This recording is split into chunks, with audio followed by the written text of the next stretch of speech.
이 예수는 너희 건축자들의 버린 돌로서 집 모퉁이의 머릿돌이 되었느니라.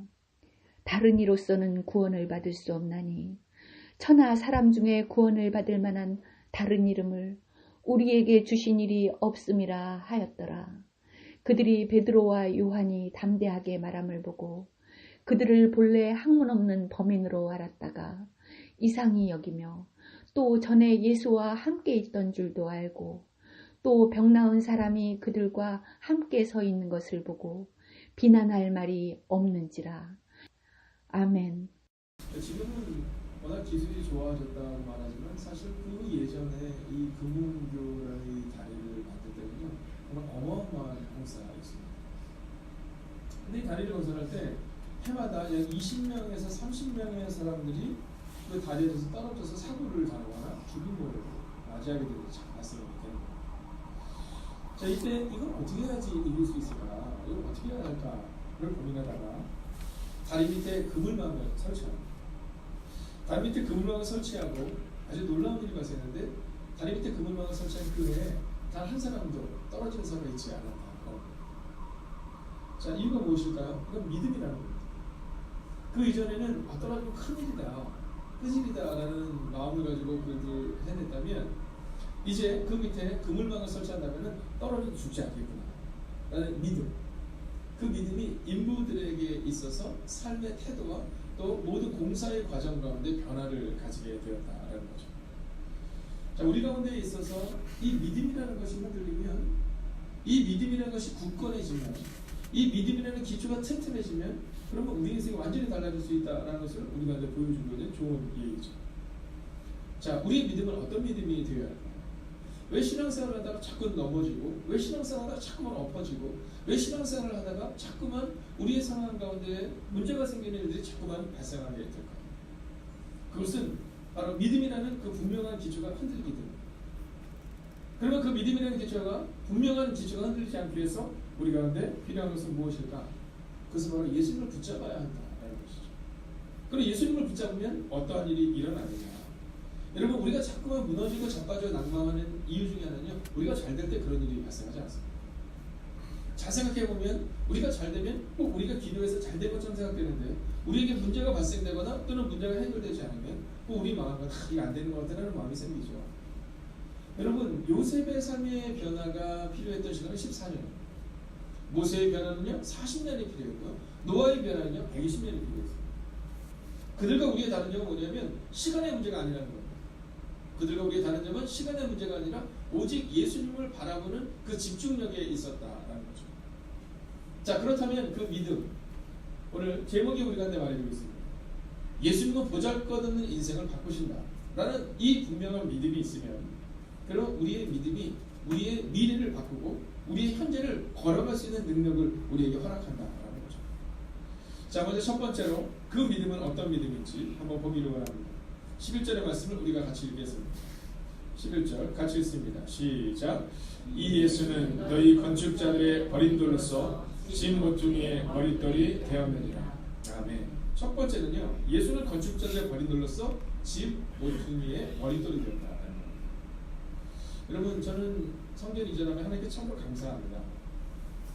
여러분, 어떤 분이 일들을 하실까? 어떤 분이 이 교회 이전하는데 놀라운 일을 이루실까? 우리는 사실 그런 생각을 하지만 성경이 우리 가운데 말해줍니다. 버린 돌과 같은 일들이 머릿돌이 된다라는 것을 우리 가운데 보여주고 있다는 거죠. 여러분, 주님이 우리 가운데 보여주셨어요. 십자가에서 찢기시고, 십자가에서 버림 받으시고, 십자가에서 상처 받으셨지만 그러나 집 모퉁이에 머릿돌이 된 것을 우리 가운데 보여주고 있다는 거죠. 여러분, 혹시 여러분의 인생이 버린 돌과 같은 인생이라고 생각되는 분이 계십니까? 여러분, 걱정하지 마십시오. 예수님이 건축자들의 버린 돌로서 집 모퉁이에 머릿돌이 되었던 것처럼 여러분, 우리에게도 그 증거를 분명히 보여주고 있다는 거죠. 자, 두 번째입니다. 12절을 같이 한번 읽어볼까요? 12절 있습니다. 시작. 다른 이로서는 구원을 받을 만한 다른 이름을 우리에게 주신 일이 없음이라 하였더라. 아멘. 여러분, 다른 길이 없다는 거죠. 자, 오늘 우리가 흔들리지 않는 믿음을 가져야 되는 것은요, 다른 길이 없구나, 이 믿음을 갖는 겁니다. 여러분 교회 이전을 하면서 하나님께 진짜 감사하는 것은 뭐냐면요. 아 진짜 주님에는 방법이 없구나. 나 그것을 주님이 계속 몰아가시는 거예요. 여러분 만약에 이 교회 이전을 할 때 너무 잘 됐어요. 어떤 문제도 잘 됐어요. 그럼 목사의 마음 가운데 어떤 마음이 들겠습니까? 장로님의 마음 가운데, 권사님의 마음 가운데, 우리들의 마음 가운데 어떤 마음이 들겠습니까? 역시 우리가 했지. 역시 우리가 하나님께 나아가서 우리의 마음을 보니까 됐지라고 생각할 거예요. 그러나 이 성전이 이제 완성이 되는 순간 우리는 고백할 수 있을 거예요. 우리는 기도했고 하나님이 하셨다. 우리가 계획했지만 이 계획대로 우리가 이룬 것이 아니라 하나님의 계획대로 이루셨다. 여러분 오늘 12절은 우리 가운데 다른 이로서 구원을 얻을 수 없다. 즉 안진매가 일어난 사건은 다른 이로서 일어난 사건이 아니라 예수 그리스도로 일어난 사건인 것입니다. 오늘 너희 가운데 어떤 문제가 있든지 상관없이 그 문제를 내가 일으킬 것이다 라고 오늘 성경은 기록하고 있다. 여러분 신앙은 어떤 걸까요? 신앙은 일방통행과 같은 겁니다. 여러분 신앙은요 막 방황하고 막 결정하고 이런 게 아니에요. 어저께 새벽기도 후에 이제 교회 이전을 하는 과정 가운데 다른 교회를 좀 탐방할 일이 새벽기도 끝난 다음에 제가 또 여기 8시까지 와야 되니까 바로 갔다가 오는데 길을 딱 나왔는데 길이 굉장히 복잡하더라고요. 아마 제 옆에 계신 분이 이쪽으로 가셔야 되는 이 얘기를 하지 않다면 아마 저는 너무나도 당당하게 역주행을 했을 겁니다. 그래서 제가 TV에 나오는 종종 역주행하다 사고 나는 그것들을 보면서 왜 저럴까 이런 생각이 드는 분들이 있으시잖아요. 제가 어제 보니까 옆에 계신 분이 얘기해 주지 않았으면 아마 저는 당당하게 그 길로 들어갔을 것 같아요. 자 그때도 느낀 게 있습니다. 하물며 차를 인도해 갈 때도 차를 운전해 갈 때도 이렇게 복잡한데 우리 인생은 어떨까요? 여러분 우리 인생의 복잡은 말할 필요가 없는 겁니다. 그렇기 때문에 신앙은요 일방통행이 됩니다. 다른 이로서 구원을 받을 수 있다라는 어리석은 믿음이 있기 때문에 자꾸 다른 것을 찾아내는 겁니다. 예수 그리스도는 방법이 없다 그래야 되는데 예수 그리스도가 아니라 다른 방법을 자꾸 찾고 세상에서 찾고 사람에게서 찾고 그러다 보니까 우리가 예수 그리스도의 능력을 경험하지 못한다는 것이죠. 예수 외에는 방법이 없다라고 오늘 성경은 말하고 있습니다. 사랑하신 여러분 구원의 길이 다른 것에는 없고 안진매가 일어난 사건이 다른 것에서 일어나는 것입니다. 예수 그리스도 그분의 이름으로 일어났음을 기억하고 오늘도 그 주님을 신뢰하기로 주의 이름으로 축원하겠습니다. 자, 세 번째입니다. 자, 13절의 말씀을 한번 읽어볼까요? 함께 있습니다. 시작. 그들이 베드로와 요한이 담대하게 말함을 보고 그들을 본래 학문 없는 범인으로 알았다가 이상히 여기며 또 전에 예수와 함께 있던 줄도 알고. 아멘. 자, 예수님께서 건축자들의 버림돌로서 진모퉁이의 머릿돌이 된 것처럼 오늘 주님은 우리의 삶을 변화시키기 원하셔요.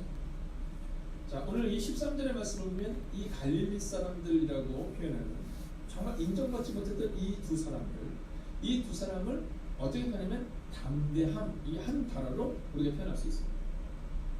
여러분 베드로의 특징이 뭡니까? 도망자잖아요. 여러분 베드로의 특징이 뭡니까? 비겁한 사람이잖아요. 근데 오늘 이 베드로를 향해서 세상의 사람들이 뭐라고 하냐면 담대함의 사람으로 말하고 있다는 거예요. 그런데 아주 재밌는 표현이 있습니다. 그건 뭐냐면 범인으로 알았다 이렇게 나오죠. 범인으로 알았다. 근데 이것을 현대의 성경의 번역본을 보면요 아주 우리가 이해하기 쉽게 표현한 건데 이렇게 표현하고 있어요. 제대로 배우지도 못한 보잘것없는 사람인 줄 알았는데. 여러분 베드로와 요한에서 뭐냐면 제대로 배우지도 못한 보잘것없는 사람인 줄 알았는데 어떻게 저들의 삶 가운데 그 놀라운 일이 일어났느냐라고 우리 성경은 기록하고 있다. 그리고 나서 그 뒷부분을 자세히 보면 이렇게 말합니다. 또 전에 예수와 함께 있던 줄도 알고.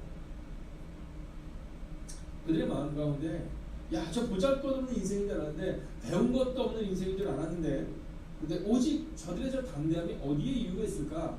한 가지 특징은 저들이 예수와 함께 있었던 사람이었구나 라고 말하고 있다는 거예요. 예수와 함께 있었던 사람. 그 보잘것없는 사람들이 예수와 함께 있고 나니까 그들의 인생이 바뀌었구나 라는 그 믿음의 고백이 그 사랑의 고백이 그 인정하기 싫은 고백이 그들의 고백 가운데 있었다라는 거죠. 14절을 함께 읽어볼까요? 14절 함께 읽습니다. 시작. 또 병난 사람이 그들과 함께 서 있는 것을 보고 비난할 말이 없는지라. 아멘. 자, 그들이 알고 있는 것은 분명했어요. 하나는 그들은 보잘것없는 인생이었다. 그런데 그들이 또 알고 있는 것이 있었습니다. 그것이 뭐냐면 그런데 그들 가운데 능력이 나타났다. 보잘것없는 인생이었는데 능력이 나타났다. 여러분, 저는 올 한 해 2019년 여러분의 인생에, 여러분의 가정 가운데, 여러분의 교회 가운데 이 증거가 있는 삶이 펼쳐지기를 주의 이름으로 축원하겠습니다. 여러분, 증거가 있는 삶이 펼쳐져야 됩니다. 어저께 교회를 왔는데 이제 교회 2층에서 1층으로 내려가는, 2층에서 1층으로 내려가는 이 변기 물이 내려가는 그게 막힌 거예요. 막혔는데 그래서 이제 그 푸는 사람을 부르는 거야. 이야, 근데 그 사람이요 엄청나게 큰 기계를 갖고서 그 기계를 툭툭툭 누면서 뜨는 거예요. 근데 안 되는 겁니다. 근데 뭐라 그러냐면 목사님 이거는 안 됩니다. 그랬더니 아마 이거는 뭔가가 막힌 게 아니라 흙이나 돌이 들어가 있을 겁니다. 아니면 시멘트가 있을 겁니다. 그래서 뭐라 하냐면 종종 이런 경우가 있는데 전에 살던 사람이나 그럼 전에 작업받은 사람들 가운데 아마 문제가 있었을 거예요. 그래서 화장실이다? 그래서 부어놓고 가서 확률이 큽니다. 왜냐면 이 쇠로도 뚫리지 않을 정도면 이거는 그렇게밖에 볼 수 없습니다. 이렇게 가는 거예요. 그래서 제가 그럼 그게 어디쯤에 있습니까? 했더니 알 수 없대요. 그래서 그거를 다 이렇게 설비공들을 불러서 이렇게 뜯어내 봐야 된다는 겁니다. 근데 지난주에 저희 교회에 이제 처음 왔던 오대건 형제라는 형제가 세계적으로 인정받는 학자인데 어떤 걸 인정하냐면 레이더로 인정하고 있어요. 그래서 제가 전화해서 혹시 그 레이더를 이렇게 투시할 수 없나, 이게 어디가 막혔는지. 근데 그 친구가 그 얘기를 듣더니 한 3초를 말을 못하더니 벽을 투시하는 게 있기는 한데 제가 연구하는 게 그 변기가 어디가 막혔는지 연구하는 연구는 아니라서 저한테 이런 얘기를 하는 거예요. 자, 그러면서 제가 어떻게 그거를 준비를 어떻게 막 계속 그래서 야 농담으로 하던 얘기다, 잘 지내느냐 이런 얘기를 하는 거야. 근데 그 얘기를 하면서 그 친구와 이번 주에 나눴던 대화가 생각이 나요. 여러분, 연구를 시작을 했는데 그 연구에는 성과가 있으니까 여러분 외국에서 유럽에서도 찾아와요. 원칙부터 남겨요. 근데 올해 우리나라의 방위산업체에서 연락이 옵니다. 뭐냐면 이 좋은 기술을 해외로 넘기면 되겠냐, 우리한테 넘겨라. 근데 이 친구가 그런 얘기를 하는 거예요. 목사님, 저는 돈을 많이 벌고 싶은 생각은 없는 사람은 가치를 인정받고 싶은 연구를 하고 싶습니다. 제가 늘 그렇게 기도하거든요.